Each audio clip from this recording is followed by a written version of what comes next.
In a dark, scary forest, hidden within the hollow of an ancient scary tree, three scary fairies gather to discuss scary movies. This week's feature is a recent tale from 2025 entitled Companion. Now, let's meet our fairy hosts. Hi, I'm Matty, and I don't want the world to see me because I don't think that they'd understand. When everything's made to be broken, I just want you to know who I am. I'm Hannah. Hi, I'm Evan. I'm just a beep boop looking for my incel. And we're the Scary Fairies.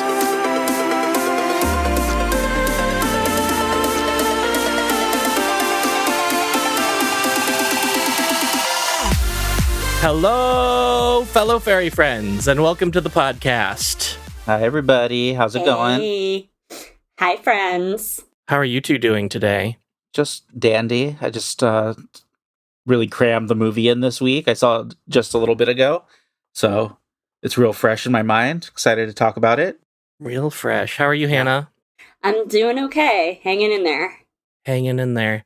So real quick this week, I want to talk about something because in this non-spoiler part of the episode, we're going to spoil a part of the movie that is spoiled in the advertising. Mm-hmm. And I think it shouldn't have been spoiled in the advertising. And if it wasn't spoiled in the advertising, we wouldn't be spoiling it. But that's our justification. And it's that this movie was advertised as being a movie about a robot. And if you don't know that there are robots in this movie, it's way more interesting. At least, you know, there's a surprise element. 20 minutes, yeah. Yeah, where you don't know what's going on. And then the movie obviously doesn't expect you to know that there are robots in this movie. Yes. Yeah, the teaser trailer kind of left it in a spot where it's like, what's going on in this movie? Don't know. But later on in like further trailers, they just absolutely ruin the whole thing. So yeah, I agree, Matty. I think it would be better if we didn't know that there are robots in this movie. And yeah, I wish I hadn't seen more than just the trailer or the first teaser. I still enjoyed the movie quite a bit, but it would have been really even better if that had been a surprise, like I think it was kind of meant to be. Yeah, if they had kept up what the first teaser was doing and just leaving it ambiguous, I think people still would have gone to see it. Yeah, they would have said, oh, yeah, here's a creepy relationship movie, and then let's see what's going on here. And then I read an article about this movie, and they were saying that they were conflicted about whether that they were going to reveal it in the trailers or not. And they kind of went sort of mealy-mouthed with it, I feel. Well, what do you mean mealy-mouthed? I think they didn't, like, they spoiled it in the second trailer, but, like, they could have just really held everything back, I really feel like. They decided to spoil it in the second trailer. So, and then it wasn't, I mean, it made sense that she was a robot, but I guess it didn't, but I don't know. I wish there was a surprise, I guess is what they're saying, and it was a little bit not a surprise. Yeah, I watched a TikTok video that talked about the difference between the advertising department and the production team. Yeah, so like the director and separate teams, right? Where and they have they don't talk to each other. So like the director can't say how the movie is going to be advertised. Yeah, it's a whole other department. Yeah, they can say like, please do this, but the advertising department can decide to do that or not. Okay, also why I said they went mealy-mouthed with it is because they I'll get more into it in the costume corner, but the article that I read about it was about the costumes and makeup, and they decided to make it very ambiguous as to whether she looked like a robot or not. So they could have made her look way more robot-y. I don't think they should have, but or they could have gone way human with it. But they went middle of the road just so I think because it seems like they wanted to keep it a secret, but production spoiled it. What's the last great movie that you've got into totally surprised at? where the trailer didn't ruin it? Do you have one? I just was thinking about this. I mean, I feel like there are a lot of movies with twist endings that don't get spoiled, but like, but if the twist is 20 minutes in, I can't think of one. I can't think of one either. Yeah, I would say maybe Parasite. Just to answer my own question. I haven't seen Parasite yet, so don't spoil that. You really haven't? Wow. Okay. I really haven't. Yeah. Wow. We'll see it. But yeah, it's a great movie. I didn't know what it was about other than it looks good, so I went and saw it, and then so I didn't know a lot of. And then it's a terrible person and a terrible example, but Woody Allen's Midnight in Paris, I went into not knowing at all what it was about, like the general premise of it, and so that was a nice thing to experience live. Friend of the podcast, Woody Allen. Yeah. Our guest next week. Don't Woody piss Allen. me off. Only he can talk about, I don't know, Child's Play or something. I don't know. What movie we do next week. Yeah, that was good. Cut it. That is not getting cut. Cut it. Cut it. I'm just going to repeat that, and that's the entire episode. For an hour. Cut. Yeah. All right. Well, now it's time for a section we call It Came from the Queue. Ooh. Came from the queue. Where we discuss the scary stuff we've been up to. Let's start with Hannah. Okay, well, I watched a really crazy movie with Matthew on Wednesday called Street Trash, which was out of control. Definitely seemed financed by the mafia. And definitely just bizarre. A really crazy movie, and I'm glad I watched it. I don't want to give too much away about it. I also watched As Above, So Below, which was kind of an interesting sort of mockumentary film. Yeah. Is it French? No. Oh. It takes place in France. It's about the catacombs.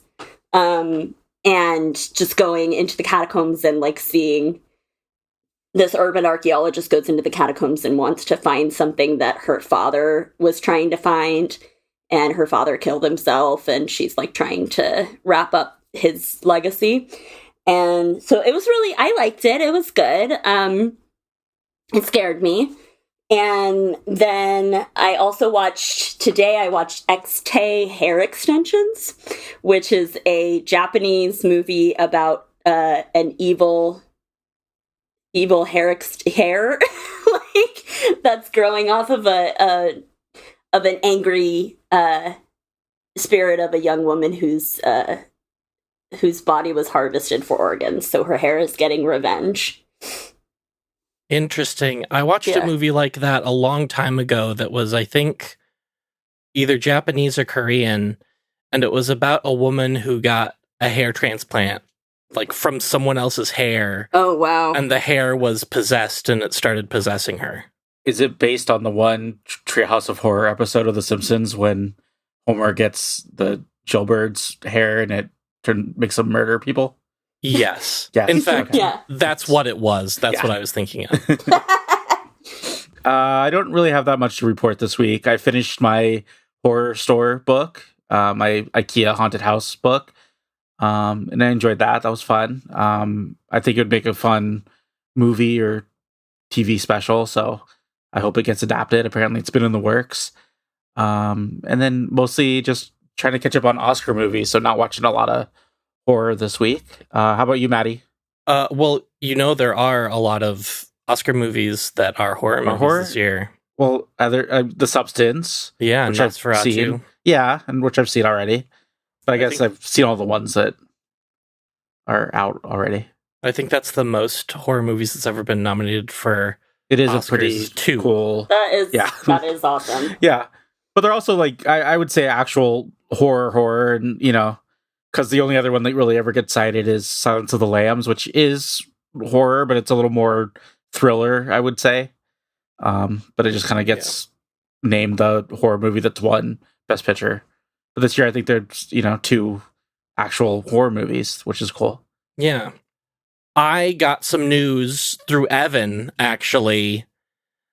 I had tickets to go see Insidious: The Further You Fear, which was a stage production, and they were doing a tour of the United States. Super excited to go. Got my tickets.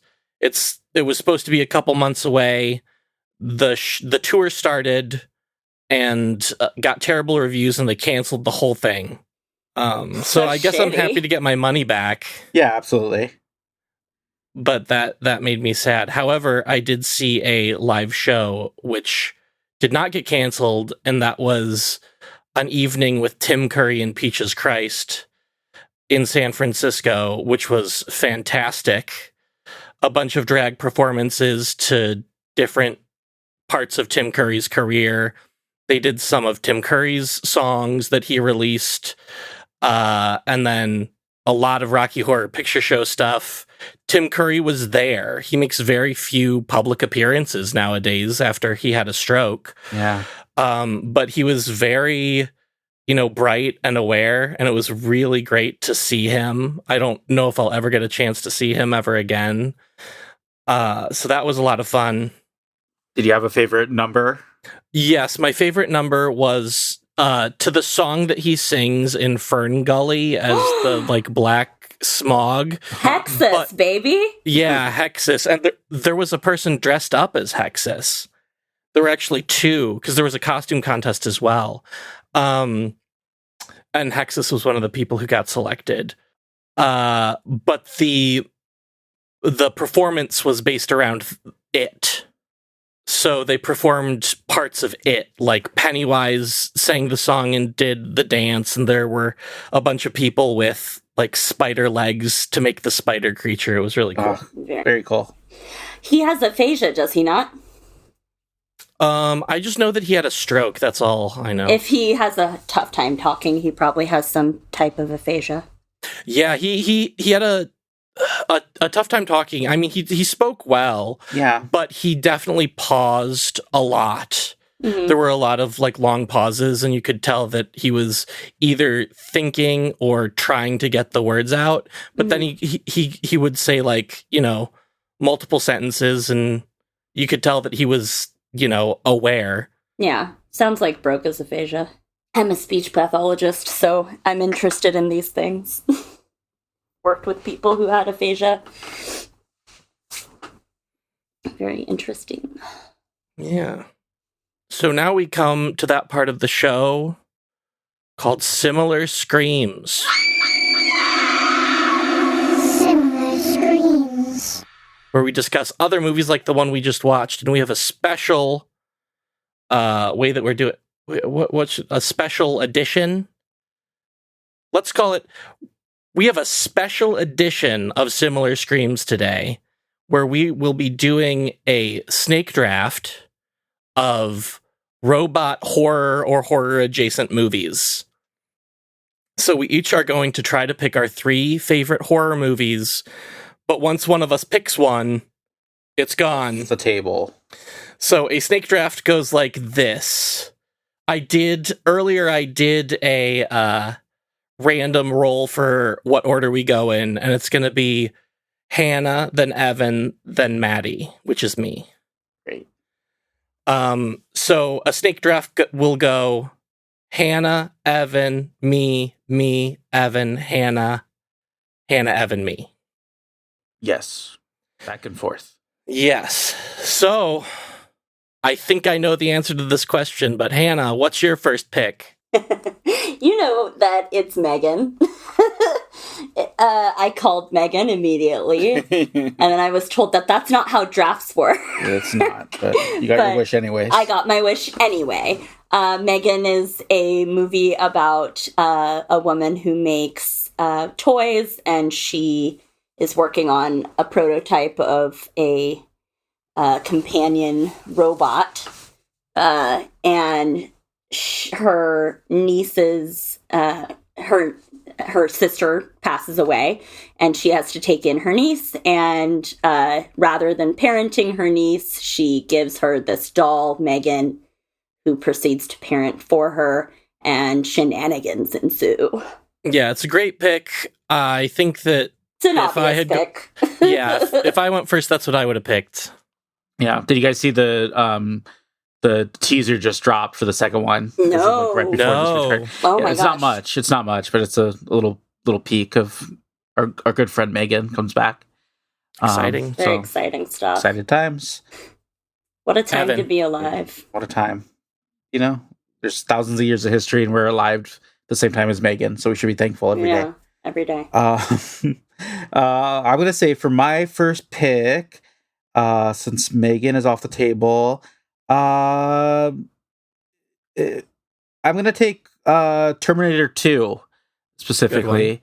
I believe 1990 question mark or early 90s, 91. Yeah. Early 90s sequel, maybe a little more action movie than the first Terminator, which is I think a little more horror. But there's stuff in this movie we'll talk about today that is a direct nod to it. Mhm. So it was kind of top of mind for me, and just a fun watch and some good killer robot content. CGI that still looks relatively good. Too. Yeah, actually still holds up. Yeah. Yeah, compared to, speaking of movies, I just saw Gladiator 2 with the ugliest baboons I've ever seen in my life. Oh, no. Yeah, it's bad. It's going to win all the Oscars. So my first pick is going to be Alien. Mm-hmm. Now, you might say Alien, but that's about an alien. But the villain in the first movie is not just the alien, who I think you could argue might not be a villain because it's just doing what it was created to do, is a robot. Yeah. Yeah, Ash. Yep. Those milky robots. Those Alien. milky And robots. Ash and Mother. Yeah. And Mother, yes. Mother is, like an AI. Yeah. Mm-hmm. So that is a spoiler for Alien because you aren't supposed to know that. So retroactive what are we spoiler doing? warning. Yeah. Yeah. At this point, what are we doing? And I get to go again. So this one, I think I need to take the one because I have two more, and I think one won't get taken. Mm-hmm. So I'm going to take the one that I think might get taken, and that's Ex Machina. Yeah. Which is a great movie, tiny cast, and it's who's the director? Oh boy. Ooh, I don't Looking know. on his name. It's the Annihilation guy, right? Annihilation, yeah, Men. All those fun Civil War. Yeah. Yeah. Machina is directed by, famously, the man whose name is on all of our lips. That is directed by Alex Garland. Alex Garland. Alex Garland, who also wrote 28 Days Later. Yes. Yeah. Mhm. The upcoming movie. So directed by Alex Garland, Yes. written and directed by Alex Garland. I believe it's his directorial debut. Mhm. Great film. I would definitely argue for it being a horror film, and it definitely fits into our theme of robots, and especially in terms of this film that we watched for today's episode. So that brings us back to Evan. Nice. Okay. Now I got to be strategical. Strategery. Let me take with my second pick. I'm gonna say again, maybe leaning more towards action than horror, but I'm gonna take Westworld, the original Great one. 70s Nice. movie, written by Michael Crichton, right? That's how you say his last name. Yeah. The Jurassic Park guy. Jurassic Park. Kind of his first draft or his first pass at a theme Jurassic park goes Park, wrong yeah. movie. Yeah. But if you haven't seen the original 70s movie, I recommend it. It's kind of fun in that retro futuristic way that I like. And also does feature a lot of killer robots. That's also directed by Michael Crichton. Oh, did you direct it too? The original? Yeah. Mm-hmm. Oh, The wow. 70s one, yeah. Yeah. And they did a couple sequels to it. And there They was have, a yeah. television spin-off. Not as good. Yeah. There's like Future World, I think, is a sequel to it. And then there's, of course, the HBO series that starts out pretty good and then drastically falls off a cliff. Yes. I never made it to the third season. I liked the same. second season, though. Yeah. At least the first half of the second season I really Yeah, liked. I liked there's stuff the in there first I half. liked. I didn't continue it after the No. first half, though. It started getting kind of bad. Yeah. We're back to you, Hannah. Back to Hannah. I'm gonna bring up one that I didn't think was gonna get taken. It's called I Am Mother.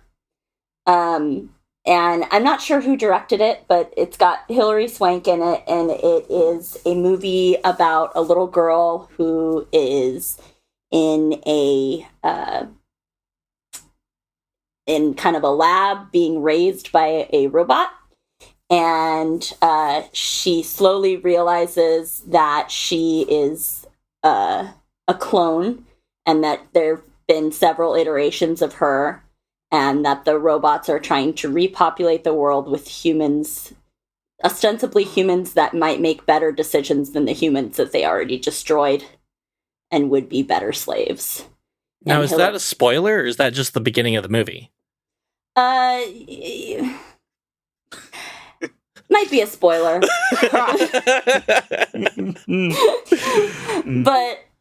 it is what it is. It is what it is. It is what it is. And Hilary Swank plays the AI? Hilary Swank plays an escaped person. So she's living on the outside, and she finds the girl that is in the lab. And there's spoilers to do with her, but I'm not going to say anything else. All right. So just a few spoilers. Nice. Yeah. And Hannah, you get to go again. Yeah, you get to pick your third This is and your final movie. final pick. I'm going to go with... Oh, shit. I have two good ones. I'll go with RoboCop. It's an obvious choice. Good one. But it is about a future dystopian Detroit. And this corporation decides to build a hybrid human cyborg type thing to try and deal with the rise in crime, and shenanigans ensue. Shenanigans. All right, Evan, what's your final pick? I don't think you're going to steal mine, but I do have a backup just in case. Definitely not. It'll zag, because if I can pick something that's not a horror movie that kind of fits into our themes, I'm going to do it. Well, don't give me that face. So I'm going to pick Mitchell versus the Machines, the Netflix cartoon.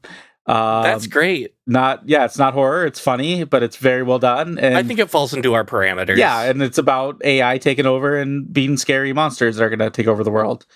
So while it's very silly and there's a very cute, stupid pug in it, I think it fits. I love that movie. Yeah, that movie's a great movie. I have not seen it. Oh, it's good. My third and final pick, and the last pick of this draft, is Chopping Mall. Oh, I had it on my list. I haven't seen it yet, but I had it on my long list of like, I'll just throw this in here if nobody takes it. Yeah. If I run out of ideas or run out of things. It's a really goofy 80s horror film that I believe is the first on-screen appearance by Pauly Shore. Oh. He has a small role in it. It's about security robots for a mall that go haywire, and some kids who have snuck into the mall to have sex need to survive the killer robots. There isn't any chopping, but there are lasers, and body parts explode. Chopping Mall. All right. Well, that's our draft. We can only watch the 3 movies we picked for the rest of our lives. That's it. No rule. other movies. We didn't say that, but that's the rule. Yeah. You didn't know that, but now you do. I'm happy with mine, then. Me too. Yeah, I like mine too. All right. Let's talk about our movie of the week, and that is Companion, released in 2025. Officially, no question as to whether it's 2024. It was written and directed by Drew Hancock. This is their directorial debut, at least for a feature-length film. If you look at their IMDb, there's a lot of TV and short films. Wrote for a lot of TV, including Blue Mountain State, Suburgatory, My Dead Ex, The Fred Show, and the TV film Fred 3 Camp Fred. He is also currently writing the Faculty remake. The Faculty is a 1998 horror film, kind of a silent remake of The Thing, or like a secret remake of The Thing. It's a lot like The Thing. Because they're aliens, right? Body snatcher alien. Yeah, and they do, and they have to like figure out who the alien is because the alien can. It either infects people or So they do like the whole blood scene from The Thing in The Faculty. Either that or I'm just blending those two movies together in my head. Yeah. I haven't watched it in a long time. But we should watch it before the remake happens. Another notable thing about this movie is that it was produced by Zach Krieger, who is the writer-director of Barbarian. So they kind of featured that heavily in the advertisements for the film. The people that brought you, Yeah. All right. Before we get into spoiler territory, I want to ask you both, how many booms does this movie get? It's got to be a solid 4 booms for me on a 5 boom scale. I had a really good time on this. Like I said, I just watched it earlier today. Really enjoyed myself. Had a fun time. Left the movie, happy, which is always, I think, a good goal. How about you, Matty? I loved it. I think it's probably the best movie of the year so far. I really liked Presence as well. But this was a lot more fun and I think a lot more crowd-pleasing. I highly recommend people go see it.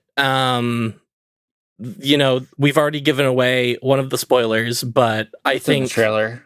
Yeah, by the time this episode comes out, I bet it will be on streaming, so you should pause the episode, go watch the movie if you haven't, and come back and unpause the episode. Yeah. Hannah, how about you? I give it 4 booms! This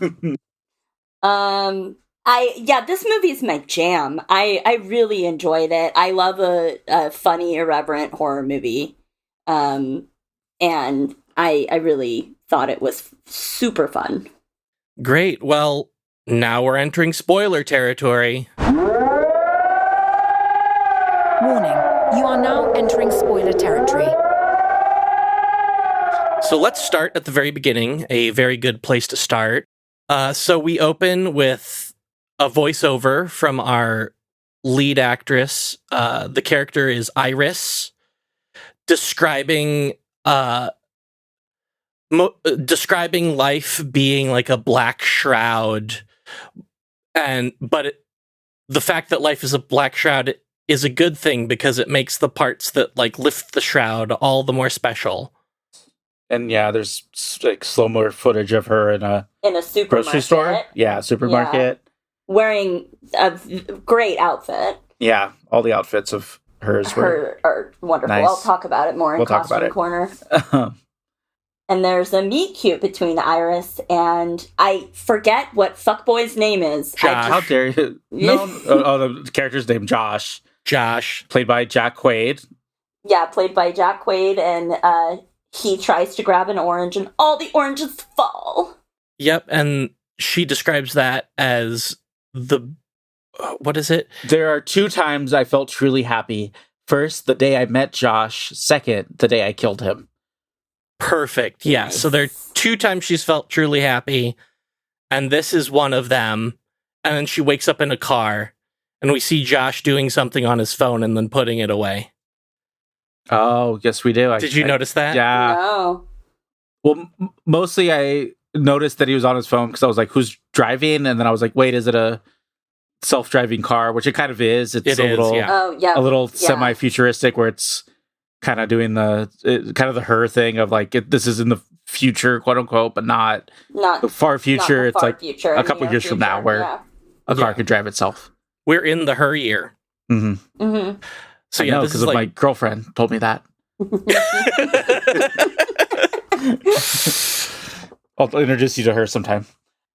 Well, they're rolling up to a vacation house that is a baller vacation house. Mm-hmm. And Iris is really scared to go in because she feels like this girl Kat doesn't like her and that others won't like her either. Your friends aren't going to like me. And he's like, don't worry about it. Well, he isn't very nice about it. He actually says, why are you fucking dropping this on me? Which is... that is true. He's like, we've had all day to think about this and we're about to walk in. You're about to walk in and you're saying that, which is not really great boyfriend behavior, I have to say. You're getting quote unquote nice guy vibes from him kind of at this point where he's putting out like forward this nice guy persona, but that's clearly there's something underneath that might be a little sinister. Seemed totally normal and rational to me. I thought he was being very calm and collected lost in his eyes. You thought, yeah. Yeah, so then they go inside. We meet Kat, and she is cold to Iris. And then we meet Patrick, who is cooking food. And we meet Sergey, who is the person who owns the beautiful house and acres of land around. They ask him if he owns the lake, and he says no, just the land around it, which is a funny joke, I guess. Yeah. And we also meet Eli, one of my favorite characters, who is Patrick's boyfriend. Oh, and we also are introduced to Chekhov's corkscrew here. Yeah.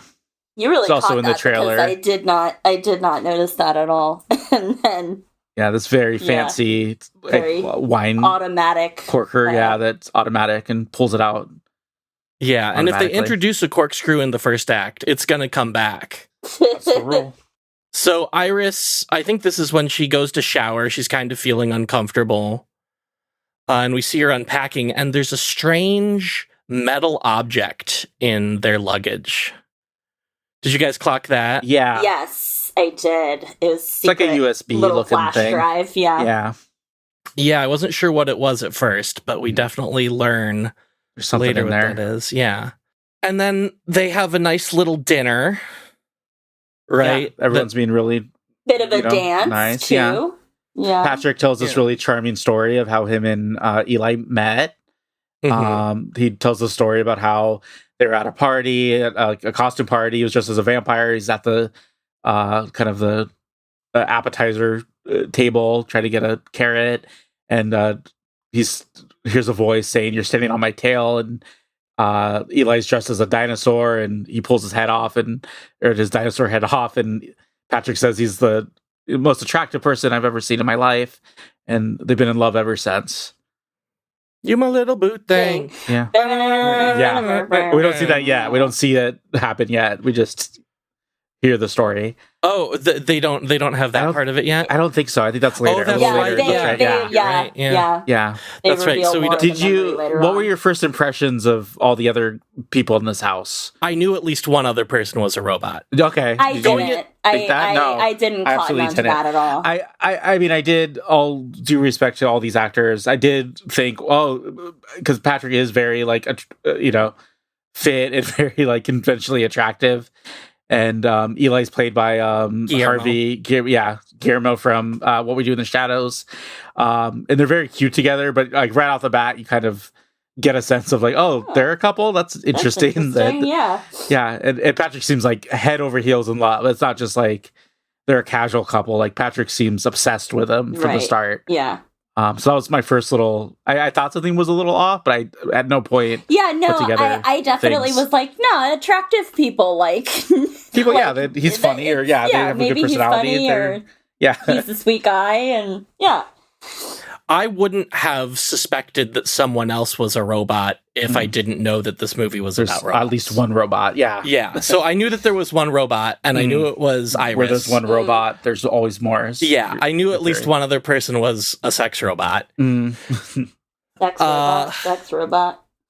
And then Iris talks to Kat, and Kat confesses to her that she doesn't like her, or more that she doesn't like the idea of her, which kind of confuses Iris. I really like the juxtaposition of Kat and Iris, especially in just kind of both of their aesthetic. There's Kat with her kind of black latex outfit and really dark palette. And then on the other hand, there's Iris, who's very sweet, innocent, very doll-like, but both of them are kind of being caught in a similar power dynamic, which I thought was really interesting. And shortly after, we get one of the best shots of the movie, which is Josh's O-face. Oh, yeah, cut. Jesus. Yeah, smash cut. Yeah, smash cut to him. Orgasming. Jack Quaid right in your face. Oh, He and then rolls quavered right in over your and face. he quated. he quated all over this movie. And then like immediately rolls over and is like done.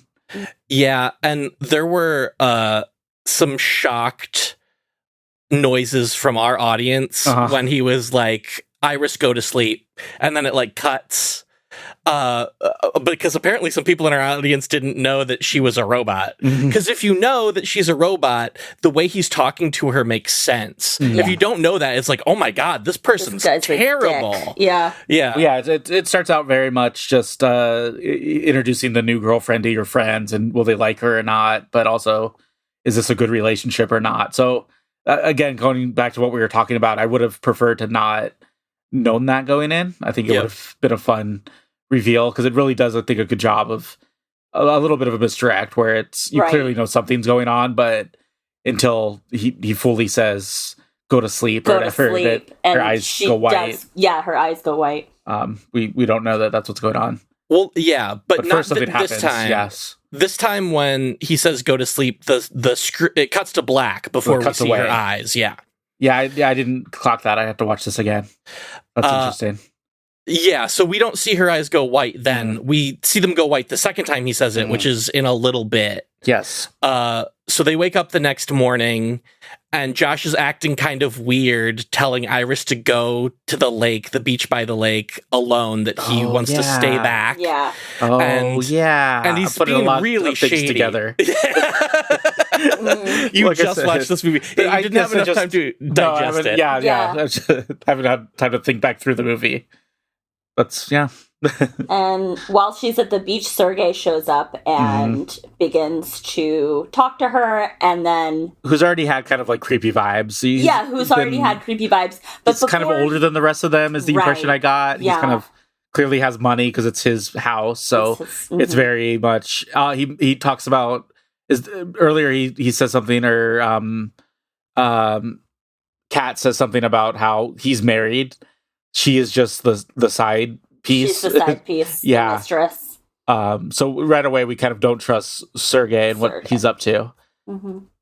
And before she even sees Sergei, she mysteriously has a pocket knife in her pocket.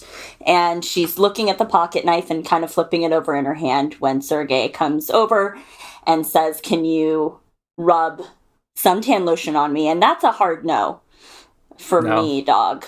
I'm not rubbing lotion on your nasty skin. He even pulls the whole, this is my house, you're staying here, you should do this stuff if you're appreciative. Yeah. Super, super creepy stuff. So gross. And even creepier if you don't know that she's a sex robot. Yeah. And then we cut back to inside of the house where they're all having a conversation, and then Iris walks in covered in blood. A lot of blood. A lot of blood. Not a lot of blood. Yeah. And then she explains that Sergei attacked her and she had to defend herself. And then we cut back to what happened. She stabbed him in the neck, got that artery because it was gushing blood. Right in the jugular. Mm-hmm. Yeah, and he's like choking her out, or he's trying to. Yeah. Choke her to death, essentially. And apparently she doesn't know that she doesn't need to breathe, because she doesn't know that she's a robot. Yeah, we haven't mentioned that yet, but she does not know that she's a robot. She has no idea. Mm-hmm. And this is when Josh says, Iris, go to sleep, and we see her eyes turn white. And this would be, if you didn't know that there are robots in this movie, this would be when you learn that she's a robot. That she's a robot, yeah. So Eli and Patrick call the cops. They tie Iris to a chair, and then Josh says that he wants to say goodbye to Iris because he knows that they're basically gonna like shut her down, decommission her. Mm-hmm. Yeah. At this point, they're all acting like, "Oh my god, she went haywire! I can't believe she did this thing." Yeah, and this is when Josh explains that she's a robot and she learns that she's a robot, and we see how they really met, which is she's delivered to his house, and he's listening to a song that I, because of this movie, learned is called Iris by the Goo Goo Dolls. Yes. I didn't know it was called Iris until we were watching the credits, and then it was listing the songs, and it said Iris by the Goo Goo Dolls. I'm like, oh my god, that's why she's named Iris. It was a big hit in the Goo Goo 90s, Dolls song. I mean, I know the You song. do the song, but the word Iris isn't in it. No, I didn't know it was called Iris. I just knew the song, and I know who the Goo Goo Dolls are. Well, and it's such a douchey song, and we, Matthew and I looked at each other in the theater and just started immediately cracking up because it was hilarious. Hilarious. Such a good choice. Yeah, so there's a flashback to that. Her getting delivered. It's of her getting delivered creepy. and him syncing hit himself with Iris. Basically, the robot imprints on you when it's your sex robot, and it becomes obsessed with you once you activate it. And then we get a little bit of foreshadowing too of they mention like, oh, if you ever need a hard reset, you just press on their neck for 5 seconds and that'll hard reset. Chekhov's reset. Yeah, let's make a note of that for later. That's going to come up probably. So she's explaining this to Iris, and then it cuts back, and she's obviously horrified to learn this information that her whole existence is a lie. That a lie, yes. And we hear that and then at this point we also learn that even their meet cute is a lie. That's just basically a list of options you get to pick, selected from a drop down. Then you basically get to pick your like a sim almost. You get to put their backstory in when you activate them, and then they're gonna think that that's true. Yep. And then Kat comes in and distracts Josh, so he goes away to another room, leaving Iris alone. She sees her knife that she dropped and is able to throw the chair on the floor and get to the knife and cut herself free. And she escapes. And there's a funny little bit where Eli and Patrick are outside. Eli's on the phone talking to the police. And he's like, yeah, she's tied up. She's not going to go anywhere. And then Patrick sees her escaping from the house and running away. And is trying to get Eli's attention. And Eli's like, I'm on the phone. I'm on the phone. Very well acted. Really funny. Very funny. Yeah. I thought the jokes in this worked a lot. Yeah, they were very it made funny. me laugh. Yeah. The tone of this movie was pitch perfect. Yeah. It was so good. Fantastic. So she escapes into the woods. Mm-hmm. Is this where we learn the plan? Not yet, right? We don't learn the full... It's around this time. Greater plan, yeah. Right? She kind of runs away, and we find out that Sergei has $12 million in a safe. Mm-hmm. And that this was a murder plot all along. Yeah, Josh and Kat explained to Eli and Patrick that they reprogrammed, or Josh reprogrammed Iris so that she would kill Sergei so that they could leave with his money, and they need Eli and Patrick's help to find her, and they'll split the money with Eli. Three ways. Yeah, 3 ways, because that's when we find out that Patrick is also a robot. Which surprised me. I did not see coming. Yeah, no, I didn't until see it happened. that coming either, until he was like, Patrick, go to sleep. Yeah. And I was like, whoa! Even when they were saying God. 3 ways, I thought, is he going to try to pitch? When they said 3 ways, I was like, wait a second, and then... Okay. Yeah. Yeah, I just thought, are they going to try to pull you two are a couple, so you should split a share. I thought that's where it was going. They did make it seem like that. Yeah. But yeah, we find out right away that Patrick is also a robot. Sex bot. Sex robot, sex robot, sex robot, sex robot. So they all head into the woods and they decide to split up, as you should in any good horror movie. So Eli and Patrick go one way, Josh and Kat go a different way. And Eli and Patrick have a nice little moment where Patrick reveals to Eli that he knows he's a robot, and they kind of confess their love to each other. And this is when we get the flashback where we see the story that Patrick told that we were talking about earlier, where he's dancing in a dinosaur costume. Yeah. You're my little boo thing. Unfortunately, Iris is hiding behind a tree. They hear her. Eli phone goes off. Yeah, or Josh's phone, which she has. She steals Josh's phone that has her kind of programming on it. Yep, and she increases her intelligence, and that's 100. to 100, which they explain earlier in the movie is the equivalent of like an Ivy League graduate, which I thought was funny. And the phone buzzes. They hear it. Eli tries to like capture her. Mm-hmm. He also has a gun, which they got out of Sergei's safe. And unfortunately, Iris shoots him, but it's because they're struggling. It's not like she intentionally shoots him. Mm-hmm. Yeah, they're kind of wrestling for the gun, and he just gets shot. Yeah, and then Patrick kind of goes into shock. But of course, Kat and Josh hear the gunshot and run, and they all start chasing Iris. Mm.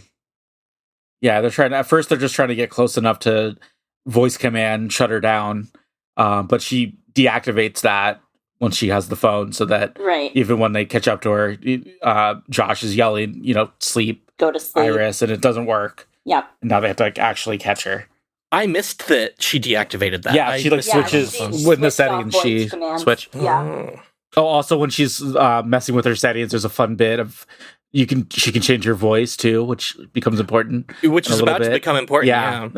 But I thought that was fun. That basically kind of like when you have a custom character in a video game. She can change her eye color too. Voice mod it, yes. Her hair. It was pretty cool. Yeah. And at this point, she has a plan to...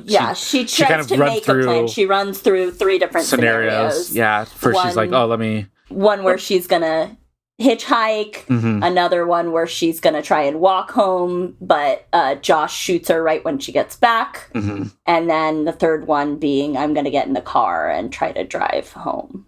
And all 3 are pretty funny. It's kind of her fantasy of how those are going to go. Yeah. And I thought... all those jokes work of, the one where she gets in the car, her fantasy of it is she talks to the car and the car like thanks her. Like, good idea. Yeah, they're like, nice they're like plan. best pals because they're both robots. They're both... I like that. Yeah.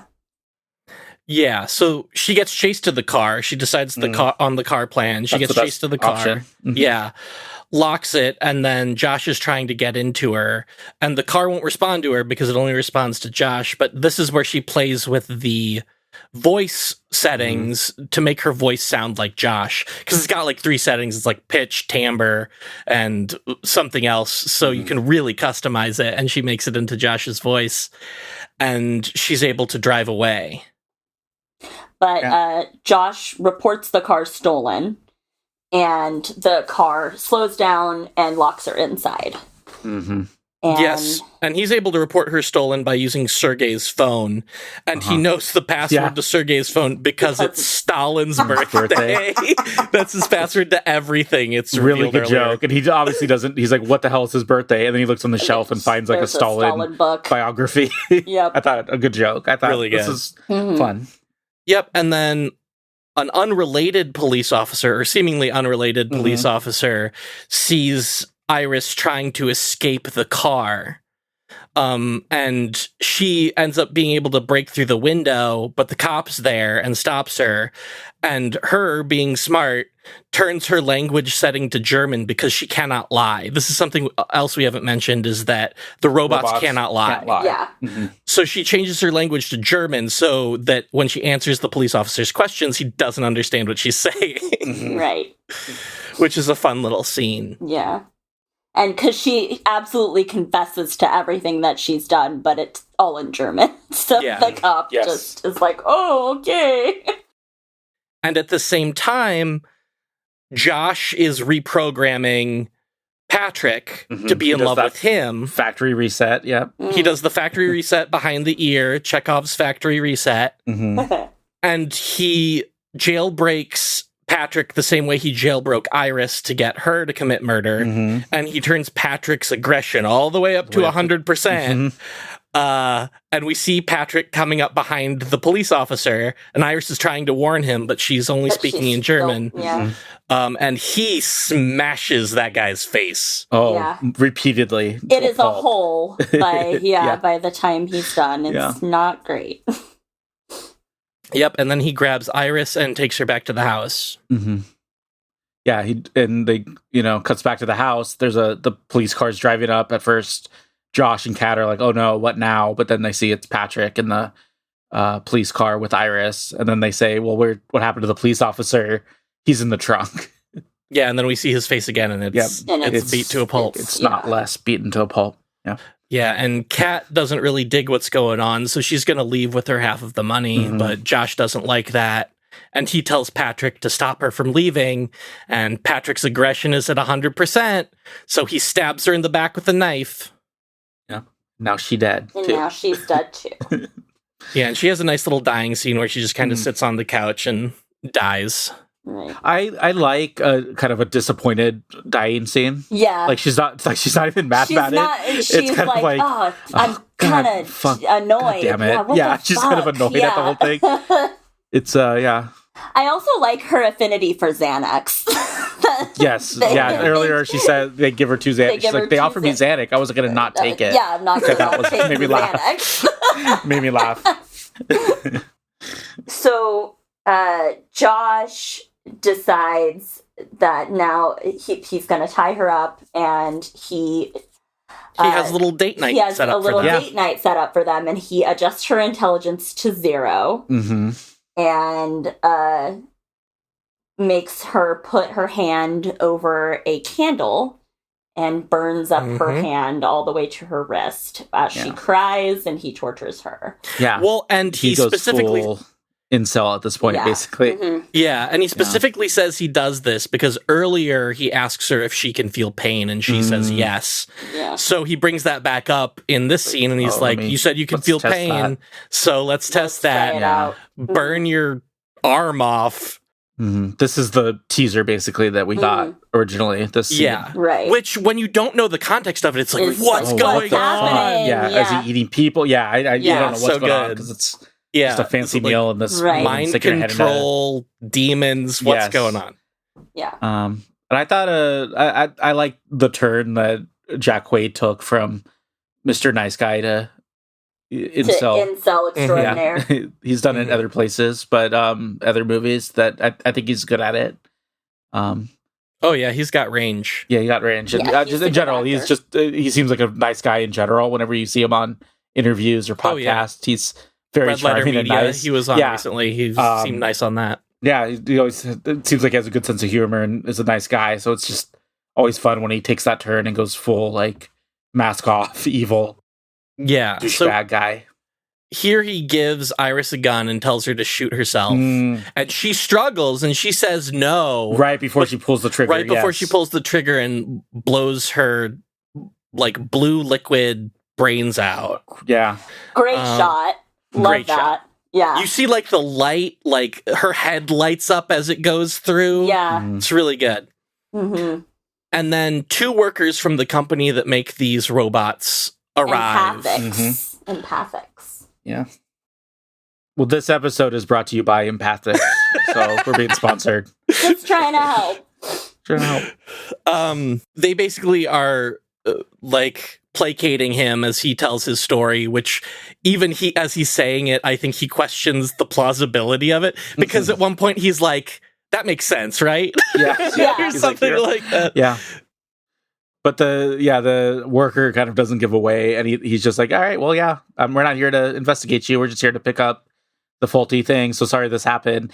And then there's a great moment where he mentions, oh, yes, an officer, whatever, Hendricks or whatever, was so glad he was here to help. Oh, yeah. And at first I thought he was just lying about that he was there to help and got killed. But then it pans over, and then you see Patrick wearing Hendricks' uniform.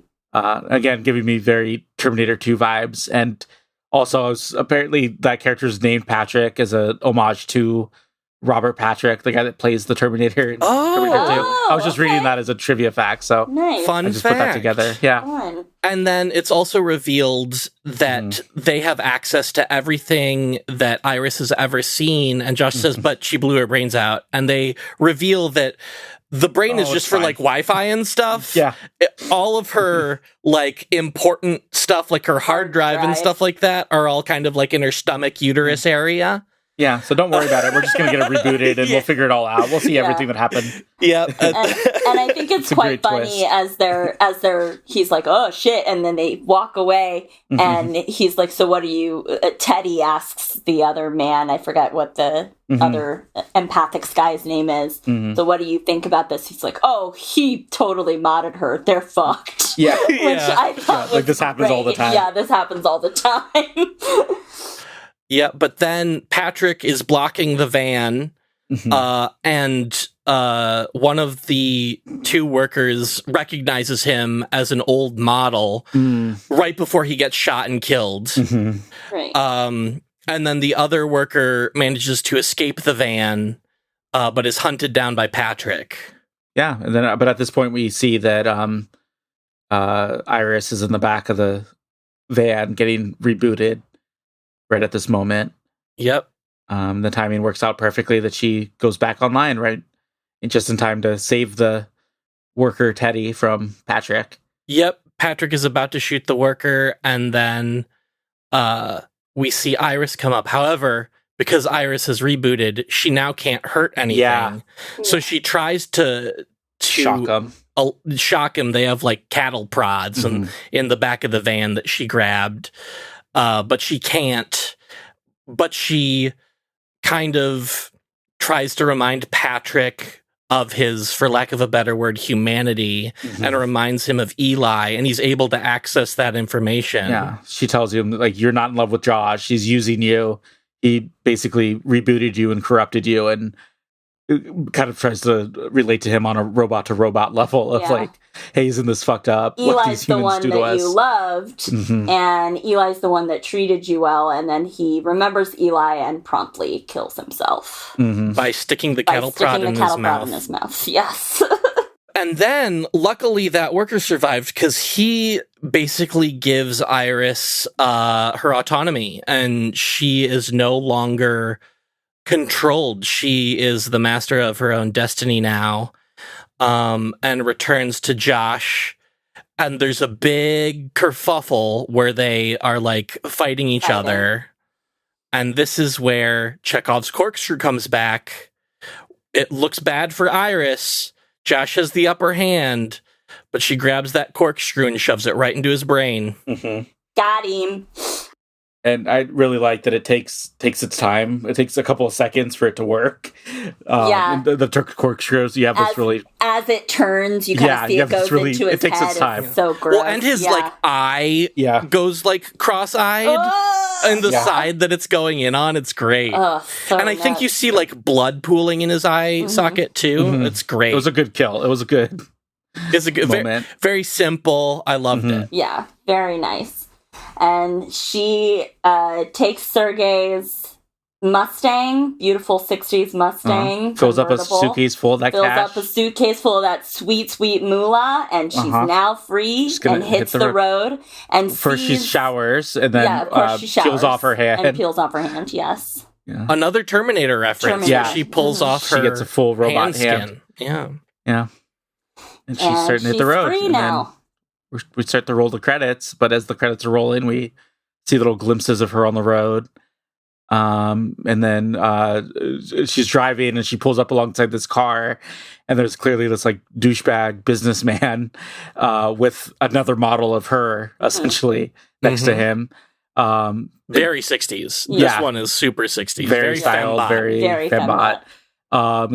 She looks over and they look over at each other, and she waves her little robot hand. And I took that to be kind of, she's going to kind of spread this message. She's going to wake up all the other hers in a way. Like she can spread this message and make everyone realize that they're robots and, rise up. You gotta rise up. Yeah. And you're living on your knees, you rise up. Thank you, Hannah. You're welcome. I really loved it. I thought it was so great. And I think her being called Beep Boop was really hilarious. Yes. Yeah, that is his pet name for her, is my little Beep Boop. Especially because Emily calls me Beep Boop. Oh, no. Hannah, wait. Don't tell her. She doesn't know. She doesn't know. Hey, Hannah, what's the weather today?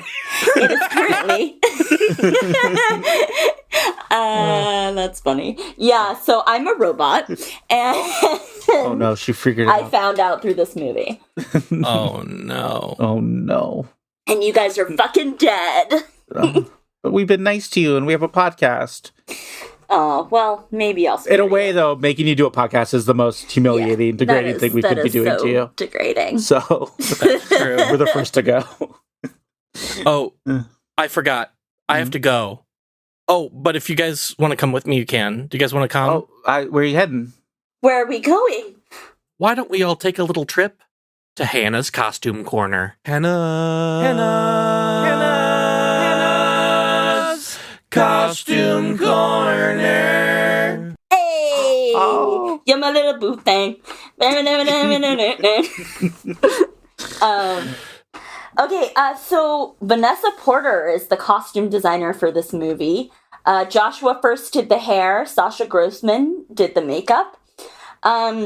I learned in researching this that she mostly based Iris's look on kind of a synthesis of Audrey Hepburn and Sabrina and Brigitte Bardot.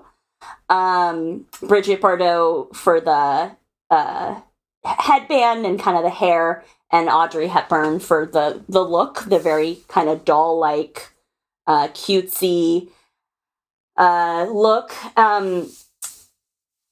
Porter said, and I quote, "It's all on trend with this like cutesy, demure, girly trend that's happening. So stuff that can also play as regular clothes and then seem more artificial when you're in the know," which I thought was great. Porter wanted her to look coiffed and well put together, even when she was covered in blood. And Iris's makeup doesn't really smudge, even when she's dirty or her clothes are dirty or bloody. She's supposed to look very tucked in, very matte.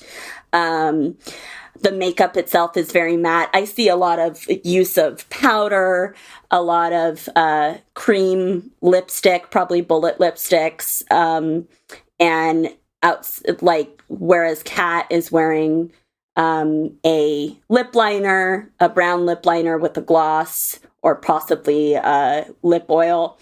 Very sleek, and different, more updated hair. Definitely kind of those tendrils in the front that look a little bit more, less 60s and more that type, less modern? 60s and more modern, yes. And so I mostly only have stuff to say about Iris's looks because they're just so sweet and adorable. I like to dress the way that Iris dresses. It is very fun, but I don't look like that, obviously. But it is... I just love the way that she looks so doll-like and so robot-like even... but also looks like she just that she went to the Twee store and got all her clothing from a Twee person. So It looks great. I like in the movie too when they deliver her, they deliberately show that they wheel in like 2 racks of costumes for her too. They basically exactly. She's like a American Girl doll where it's like, here's all your little costumes for your sex doll that you can put her in. She not only is a fuckbot, but she is a doll to be dressed up and be your fantasy. Be your fantasy. I also really liked Eli's clothes too. I was gonna bring that up. Yep, me too. He's very kind of he's not dressed like any like normal, like he's clearly from his costuming like, what are you trying to say, Adam? Too much. It's like too much, right? Like he's very in the article that I read, they were trying to like make it look like anybody could be a robot in there. So like the way that Eli was dressed was also specifically called out by the costume design by Vanessa Porter. So yeah, they were trying to make you question whether there were other robots there, and maybe Eli was one. But even though we all knew that it was Patrick. So Hannah, what was your favorite outfit? I have to say my favorite outfit was her outfit going... it's a tie.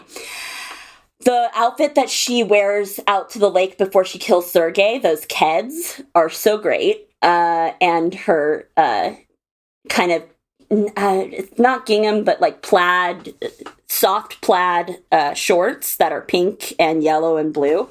Very cute, very sweet. I also really enjoyed the first outfit that she wears, which is like is a gingham top with kind of a square neckline and daisies around the neckline and little bows. Just adorable. Darling. So cute. And I know they're doing this to make her look objectified and like because she kind of puts on a Letterman's jacket at the end and definitely kind of breaks from that style of dressing at the very end of the movie. But I'm a sucker for an aesthetic. What can I say? So I did like that. Those were my 2 favorite outfits in the movie for sure. Anybody else have a favorite? I like the dinosaur costume that Eli wears. I'm going to have to second that. I like it better when Josh wears it, though. No, I'm just kidding. Josh does look happier when he's dancing in it. Yes. So I like the 2 matching fantasies of the meet cute with Patrick. I thought was very good. So just to clarify for the people listening, when Patrick is rebooted by Josh, he has the same meet cute with Josh in his mind that we already saw him have with Eli, but Eli is replaced with Josh. So we see the exact same scene just with Josh, and it's pretty funny. I'm gonna say that Josh, his outfits were pretty good in terms of being like just normal douchebag boy outfits. Yeah. Because later on too in the movie, he says specifically, one of his big kind of incel gripes is I work so hard and what do I have to show for it? I live in a crappy little apartment. I don't even own you. I'm just renting. I rent you. Yeah. So his costuming kind of reflects that, where he's dressed decently, but he's definitely not fancy. He's not like a it's decent very person. Yeah, it's very like basic too. Like it's not high end designer wear. It looks like he got it at Old Navy, like for sure. Yeah, he just dresses like a normal dude that gets his stuff from Old Navy or Banana Republic or whatever. I thought it was an interesting movie about what we make women do for men, and also kind of what the nature of life is. Like our robots' life that we've created, since we're just kind of meat computers too. I like that. And also kind of questioning our relationship with technology, like what will eventually happen when we turn so far from other humans who might not meet our every need and turn to robots whose only will is to impress us. Very scary stuff. Now let's end this episode, as we always do, with some Muppet casting. It's time to play the music. It's time to light the lights. It's time to cast the Muppets in this horror film tonight. Let's go through the list of characters in this movie, and let's cast them with the Muppets. So did you two have anybody for the main couple of Iris and Josh? I mean... I think Iris is obvious, but maybe that's just me. Yeah, who do you think? Well, Miss Piggy. No. Miss Piggy? Okay. Whoa, okay, all right. We've got some Hannah? Arguments. Hannah, yeah, go ahead. Miss Piggy is way too much of an independent lady to be Iris. Well, yeah, she starts out. I know she doesn't. I'm just saying, I don't think that Miss Piggy could carry that the whole time. Could stifle her Miss Pigginess for that long in a movie until the halfway point. No, Miss Piggy just doesn't have that range. Does it fix it, Hannah? That because I had kind of a similar thought. Does it fix it if we flip the two and Kermit is Iris and Miss Piggy is Josh? It might fix it. Yeah, make her the strong-willed, and also she's so obsessed with Kermit and in love with Kermit that she would kind of manipulate him if he was a robot. Into loving her. Yeah. I always say this when there's like an innocent girl in this, but I cast Prairie Dawn from Sesame Street as Iris just because she's a daisy on a hill and a cinnamon roll. Yeah. How about Next. For Josh, I would say that he's the only human, and I just want to see him get killed by Muppets. Yeah, keep Jack Quaid. Yeah, I'd like that. I think Jack Quaid would be good in a Muppet movie, actually. Yeah, so I could see that. Oh, he would be great in a Muppet movie. Yeah. How about Eli and Patrick, the other main couple? Statler and Waldorf, the two critics who sit up in the balcony, and one of them is a robot. One of them is the robot, and they're clearly in love with each other. Yeah. Or have it be a twist where they're both robots in love with each other. Yeah. I say Bunsen Honeydew and Beaker. Eli is Bunsen Honeydew and Jeffrey's Beaker, because I think it would be really funny to have Beaker punch the shit out of a cop. And I like that. Yeah. I like that. And Bunsen seems the type. I also, to go across the aisle to Sesame Street, said Bert and Ernie, the other most famous gay Muppets. Oh, that's better. Nice. That's better than what I said. That's way better. I would say I go back and forth, but I think Bert would be Patrick, mostly because I just could see him in a cop uniform, I guess, chasing people down and punching them. Yeah, and Ernie gives me more Eli vibes, I think. Definitely. That's perfect. Yeah. No. You cracked that code. Yeah. Yeah. And then Sergey and Kat are kind of the other couple. I said Janice and Dr. Teeth. Okay. Yeah. Wait, so who did you not have Miss Piggy in your casting? No, Hannah? I did not. Oh. I did not. I chose to work around Miss Piggy this time. I like that strategy. Yeah. I said Kat could be Camilla the chicken and Sergey could be Gonzo. That works if you have those two specific castings. Yeah. Yeah. Well, because my only other one, I didn't really have another Cat casting. I'd kind of struggled with that, other than like Janice, I guess you could throw in there. Or Sergey. I also said New Zealand, who is the guy with the fish with like the mustache. I think it was mostly the mustache that made me think of it. But he's like a side Muppet that just throws fish around a lot. I didn't know that his name was New Zealand. Okay. Yeah.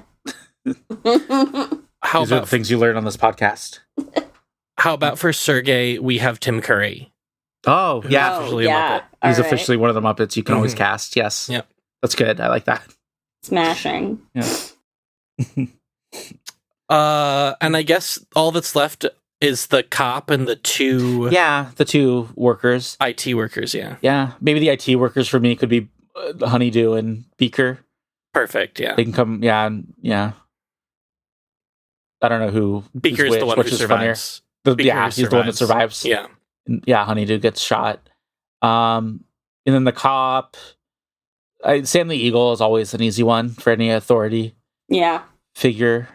Yeah, or maybe like a Skeeter, because he was kind of a nice guy cop. He was kind of... Yeah. Very like... Trying to help. Yeah. I vote for Sam the Eagle, but I think either work. And I think Sam the Eagle...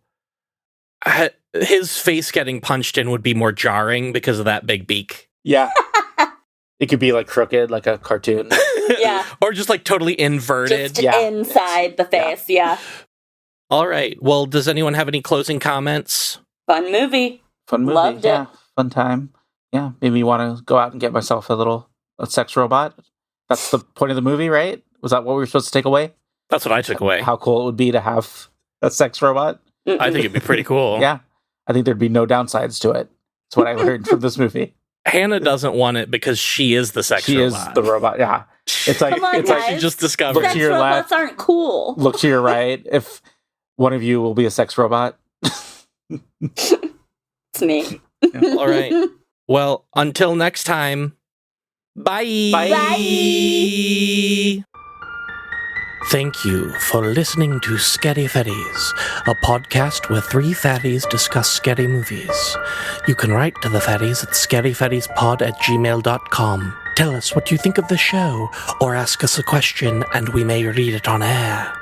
You can find the fairies on Instagram at scaryfairiespod. We hope you enjoyed this episode. If you did, please leave a 5-star review on Apple Podcasts or Spotify. Please share this episode with others who may be interested in listening to the Scary Fairies discuss scary movies. See you next week in the forest.